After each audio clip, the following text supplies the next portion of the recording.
We got our first washing machine in my hometown probably when I was in my early teens.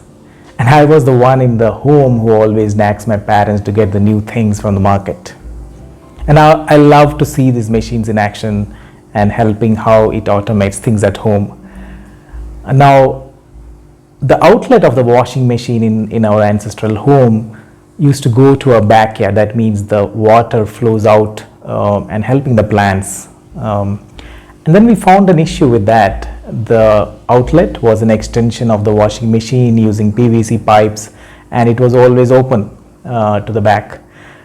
Now the risk is that it's open to reptiles coming inside the house or even damaging the machine. And I find these kind of problems very interesting, working with whatever resources available. And I found a solution to it by understanding the valve system at that point, and then we used a typical jugaad, as we call, using the duct tapes and certain things to make it work. That means it opens only when it's functioning. So the video or the picture you see there was a recreated one where I enjoyed making it again and explaining for this video and for my daughter.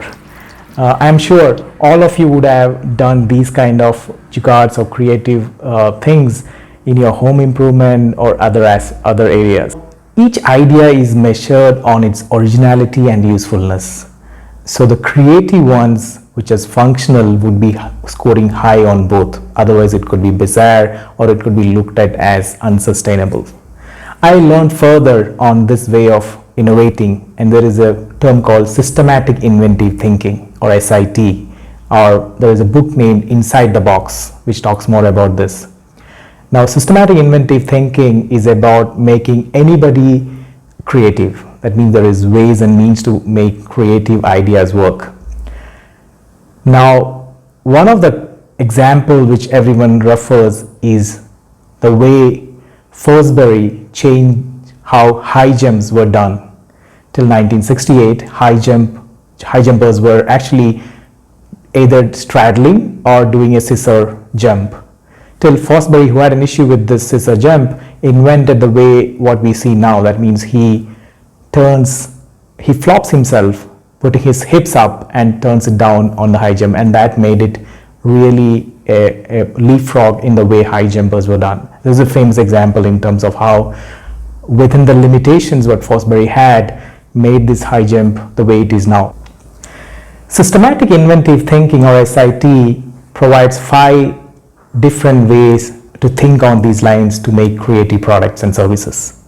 Number 1, division. Number 2, subtraction. Number 3, multiplication. Number 4, task unification. Number 5, attribute dependency. Number 1, subtraction. It talks about removing the essential features in a product and see if it offers or helps a new customer. You can imagine the no-frill airlines, even iTouch, which was nothing but a music player, or an iPhone remote with its phone features. It can further go, the first DVD players were made by just removing the unwanted features and offering a new service. Number 2, division. Division talks about splitting the functionality into various parts so that it offers new features. Remote control is a perfect example of first application of this. Moving some of the features in the car into your mobile phone, that's what happens with Tesla, how you can control the car utilizing some of them. It has multiple SIT elements in that, but that's another feature. Even Elon Musk, Neuralink could be an application of this, where you're outsourcing the brain. Number 3, multiplication. This, I believe, it's a 1 + 1 = 3 approach. Picture in earlier TVs where one of the feature where you can watch 2 channels together. Dual display phones in today's market is another example where the displays are replicated, but it has different purpose, one for notification, another for main purpose.